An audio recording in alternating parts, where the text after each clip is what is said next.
So what we're trying to do here is really just kind of explore all of the kind of possibilities or ramifications of opening up our practice. Not sure when that's going to happen. Not sure how soon or anything like that. But we're trying to kind of create trying to create this scenario of what it's going to look like, and some things that maybe we should keep in mind for when we start to open up our practice. Um, a little disclaimer: I'm not a lawyer or anything like that. I don't even play one on TV. So, I'm exploring this with you guys as we go along. But we're trying to create this kind of resource and kind of pool of information for you guys to be able to rely on. Okay. So here we are, just some notes, some things to think about as we get back to work. As I said, we're slowly moving towards reopening here in California. And obviously, we are opening in the midst of this COVID-19 pandemic. Um, but before we do so, we do need to keep a few things in mind. Um, Also, it's important for us to note that things are changing. Information is being disseminated and being put out there on a daily basis. And what we think we know today might be different than what we find out tomorrow. So that may affect our protocol. It may affect how we see our clients, how we take care of ourselves, etc. So it's important to know this is as of today, 11 a.m., Wednesday, May 13th. Thursday, May 14th might have new information to offer. So, some of these things we already know, but I think that a good guide for us going forward is to just keep our motto in mind, our motto of first, do no harm. So whatever we decide to do, we just ask ourselves, and I ask myself, is this going to hurt or cause any harm to my client and myself, and then indirectly a future client? And I'm going to say this. Some of this is my opinion, so take it with as many grains of salt as you wish. Um, but above all else, I think we need to follow the guidelines of the CDC and the WHO. And I say that because if you look at ABNP and CMTC and how they are writing their guidelines, they are basically basing their guidelines on CDC guidelines. So, I think it's imperative for us to, yes, look at and read what the ABNP guidelines have to offer, and CMTC, whatever it is that they offer. But really, we can go to the source. What does the CDC have to say about things like uh, um, cleanliness, sanitation, sanitizing, disinfecting, things like that, which we will get into in a second. Okay.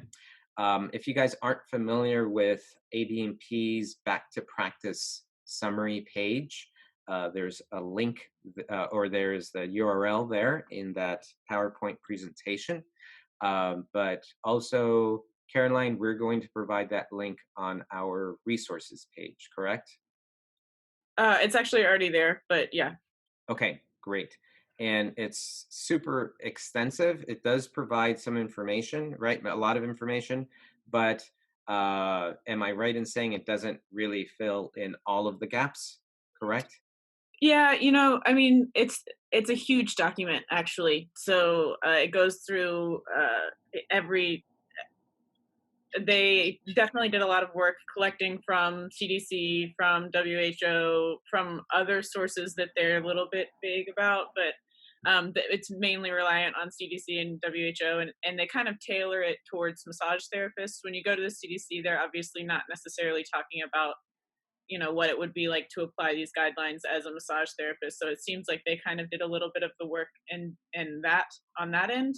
But then there you get to some sections of it, and it feels a little vague or confusing. Or one of those sections, for example, for me was sort of how to dress your table, and what the best options for that would be. Otherwise, I think it seems to be the best resource that we have thus far, still Okay. taking it things with a grain of salt. Yeah. Yes. Yes. Yes. So I do believe that's still a good resource, like Caroline said, and I think they're also trying to kind of figure things out as we go along. So again, this is what we got up to this point.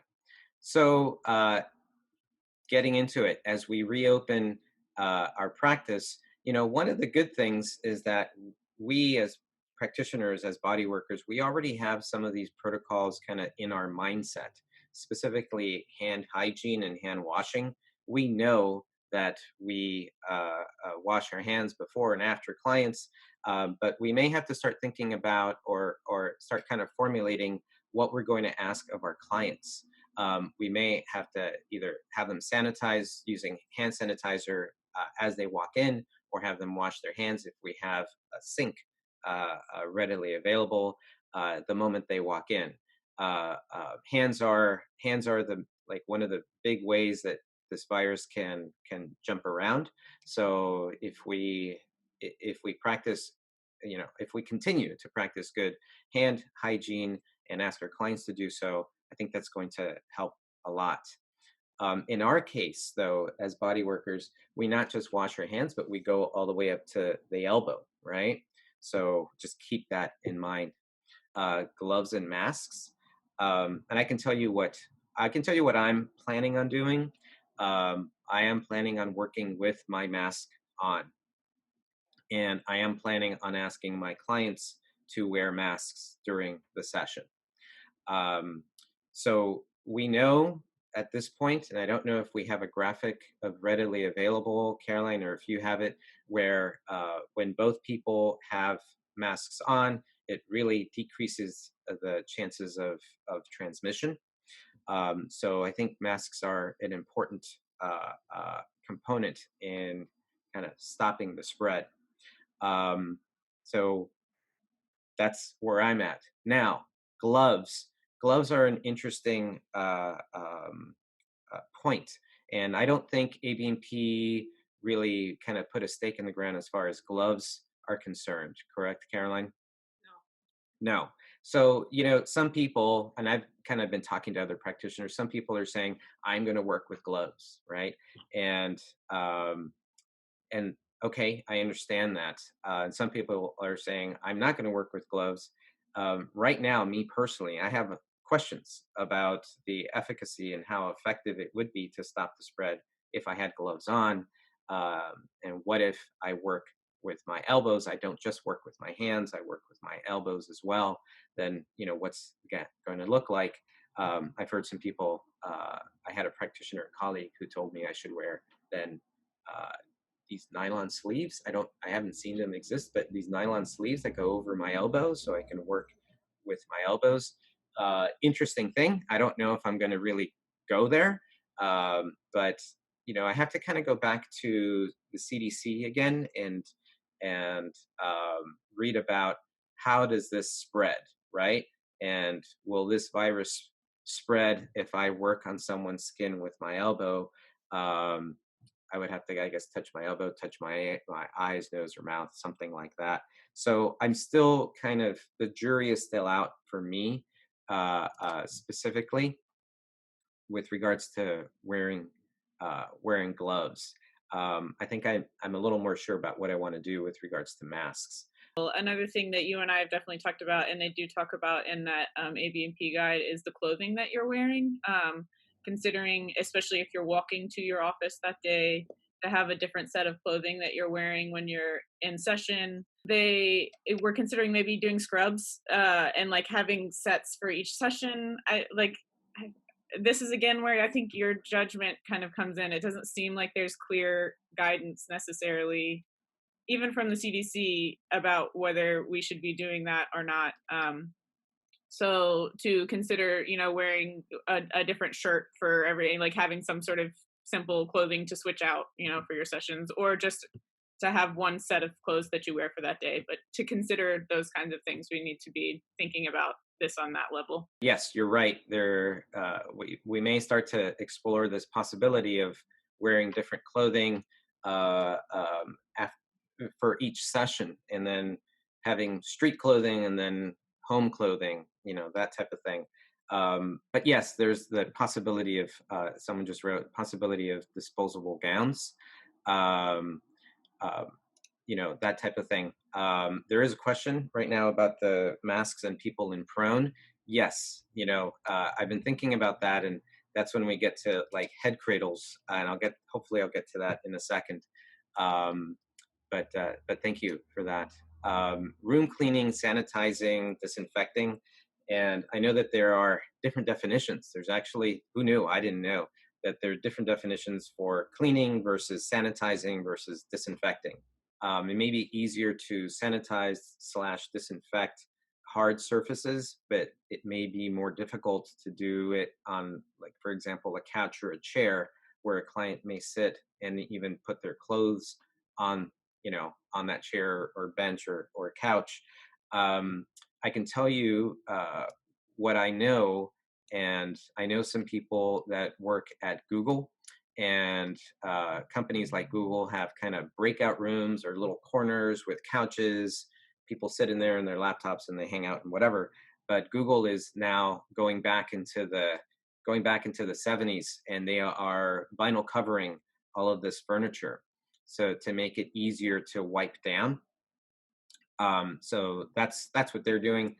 Not all of us have accessibility to vinyl coverings for our furniture, but if that's something you think may need to happen, keep in mind the information we have so far is that the virus lives on fabric only a certain number of hours. So it's not like it's going to stay on a couch for 10, 14 days. I wonder how long or how effective if having new sheets, new coverings on the table, how effective that is from contact.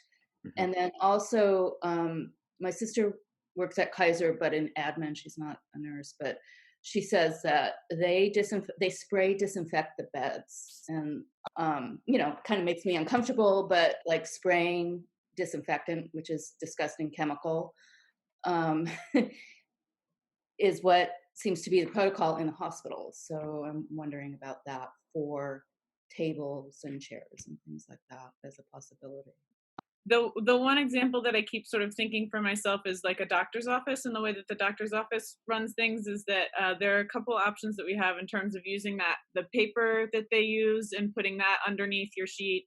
Of course, our tables are a porous vinyl, so yeah, a sheet isn't, if somebody sweats through the sheet, and then it's in the table, it's in the pores of the table. So there are also some options in terms of plastic linings and that are made specifically for massage tables. We also talked about cleaning solutions yesterday, and they do need to be, what was it, EPA? Yeah, EPA approved cleaning supplies, which the majority of those are things like bleach, Lysol, the things that I don't often use in my home, and I don't prefer to use. I think we did know that hydrogen peroxide was one that could be used Yes, well, and that yes, feels different than bleach in terms of the smell, in terms of all of things that go along with that. But then there are also some options too, like they have a tablecloth protector is one thing that I yes. saw that you could potentially use as well. It's a thicker plastic that you could put on top of your table, and then put your sheets on top of that. But it does seem like we're going to need to think about putting something in between Yeah, our table yeah, and our sheets. Yeah. yes. I Um, did see on the massage warehouse, mhm. but I guess that, they're having they're doing a lot of PPE sale, but Yeah, they something have that options anyway. Marty and I have discussed doing is going through and finding some links for a lot of these products, and gathering them together for people to peruse on their own, and sort of make those decisions on their own. But ones that we've sort of found that seem to be meeting the guidelines that are being put out there about what we should be doing, because I mean, it is a lot of work. I mean, it seems like we have the time right now to to sort of do that work and prepare for that, but at the same time, it can be a little frustrating. So we were going to try to do a little bit of that legwork for everybody and help out in that way. I personally, I am actually extending the time in between clients. It used to be half an hour in between clients. Now, for the time being, I'm extending it to an hour between clients, just to wash, get rid of stuff, and maybe air it out so it doesn't smell like, whatever. Um, and so that's what I'm kind of doing. I just want to mention some of the comments that are being brought in, which are great. Just kind of bringing up activated hydrogen peroxide approved for COVID-19. So yes, a little bit of more detail on the hydrogen peroxide. Um, and yes, the virus is deactivated by simple soap and water. You could wipe down your table with a vinyl covering with simple soap and water, but you may have to let it sit there for a bit, wipe it down. You may need either rags or paper towels to do that instead of using a harsher chemical. So that is a definite piece.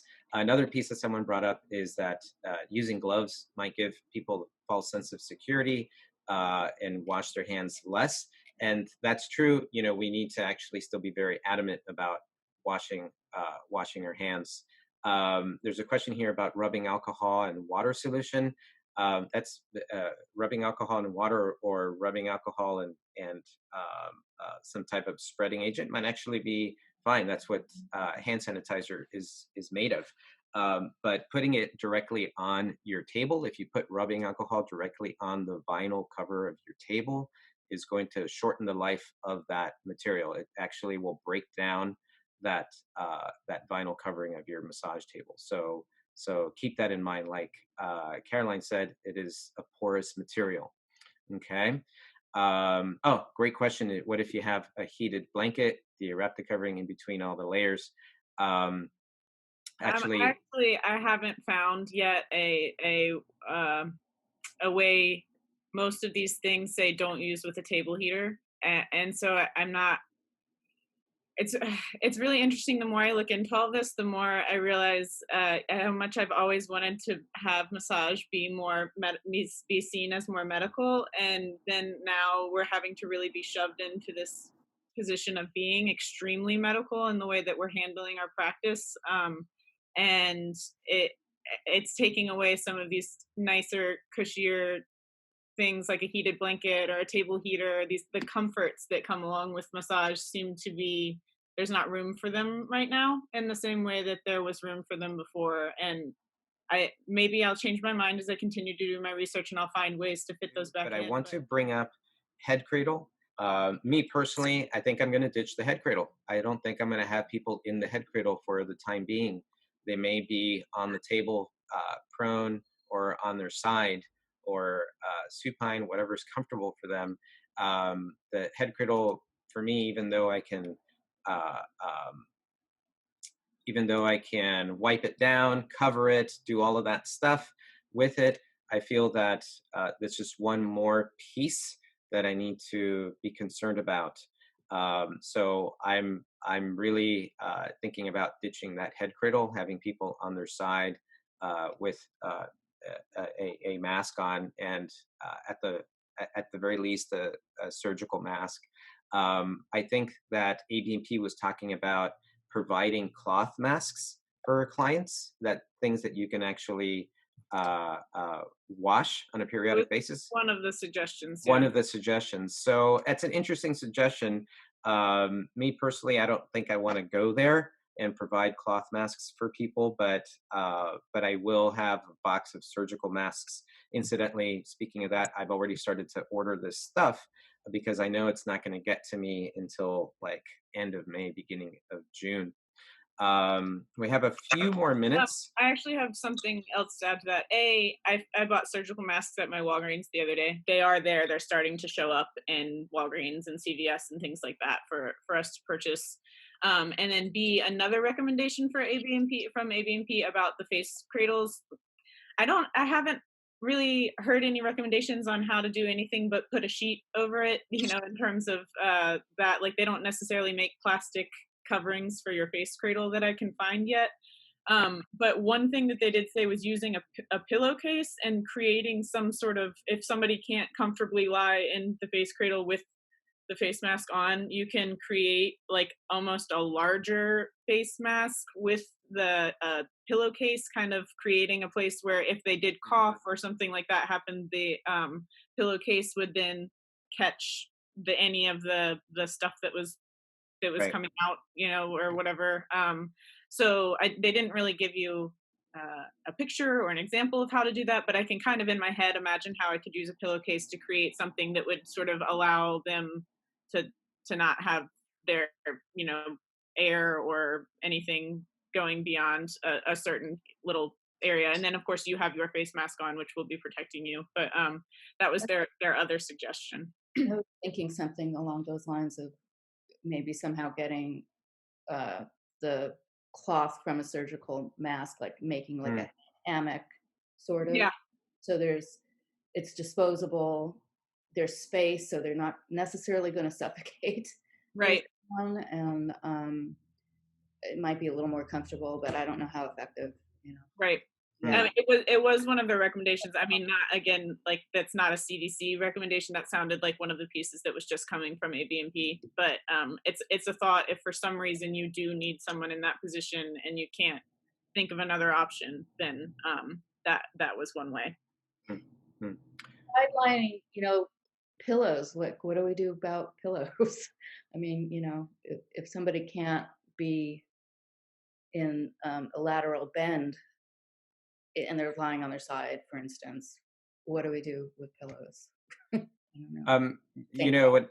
Yeah, as you know, I've been thinking about that, and what am I going to do with bolsters and those type of things? And it may sound ridiculous, but you definitely want a good barrier between anything that might be further exposing someone else in a future session and the current client. So, you know, it may seem ridiculous, but putting that pillow underneath that vinyl cover might be your choice. And it may not feel comfortable, may feel maybe noisy, you know, crinkly, that type of stuff. But that this is I've thought about that too. Like, what am I going to do, right? Or maybe some type of plastic covering over the pillow that you can wipe down, you know, after a session. You know, if you can find that. I don't know if they make vinyl coverings for pillows. I'm sure you can find it on Amazon. Um, but yeah, this is one of the considerations. Thank you for bringing that up, Wendy. Um, I do want to talk about because this is something that's been coming up a lot. UVC lights and air purifiers. Actually, I think air purifiers are probably going to be standard office equipment for us going forward. Things that just kind of circulate the air, filter the air. If you have a nice, good HEPA filter in it, might be a good thing. Uh, Unfortunately or fortunately, a lot of us have them already because of the wildfires that we've had in the past. Um, but there was a lot of talk, and I also kind of jumped on the bandwagon of getting a UVC light. But the more I read about it, the more I think it's probably not where we want to go. Apparently, the UVC lights, the real good ones, and apparently it's the backtrack a bit, that UVC light actually is meant to disinfect and break down virus material and kind of disinfect your room. But apparently, the really good ones cost thousands of dollars. They're not the $40 ones that you see on Amazon. So that kind of did it for me. But the other thing is that to use UVC light to disinfect your room is actually can be kind of hazardous to you, the practitioner, and requires specific protocol. You can't be in the room while you're doing that. You don't want it hitting your skin. You don't want it hitting your eyes. So you know that kind of ended the story for me. So if you guys start thinking about getting a UVC light, please just, you know, follow safety protocols so you don't put yourself in danger while you're trying to disinfect your room. I think we have time for one more thing, and that's taking our client's temperature. So here we go. You know, taking their client's temperature with a temperature gun or oral thermometer or something like that. I know some practitioners are thinking about it and thinking about doing that. Now, I want you to keep in mind that once we start to measure our clients, once we start to take this information, then we need to actually record that information. And we need to follow certain confidentiality rules in order to protect our clients' medical information. This is now, medical information that we need to store and record. So if you do that, it's not something that you can just say, like, point the thermometer gun at them, like, oh, okay, you're 98, good to go, come on in. You actually need to write that stuff down. The other thing is, if you're taking their temperature, there's a possibility that they could be asymptomatic, still carry the virus, and not have a fever. So that may only help you to, determine if someone has a fever or has an elevated temperature at that point in time. The other thing that people are thinking about taking is, or using a pulse oximeter to measure the person's oxygen saturation. I think that's going into, definitely going into kind of more the intense side of the spectrum once we start to take care or start to take this information down. And again, this is medical information that we need to store. We might even be subject to HIPAA rules. I don't know if we start to take this information down. When approximately do you think we can get back to work legally? Oh, legally. Okay. So, yeah. So I think we are part of phase 3 of the reopening. And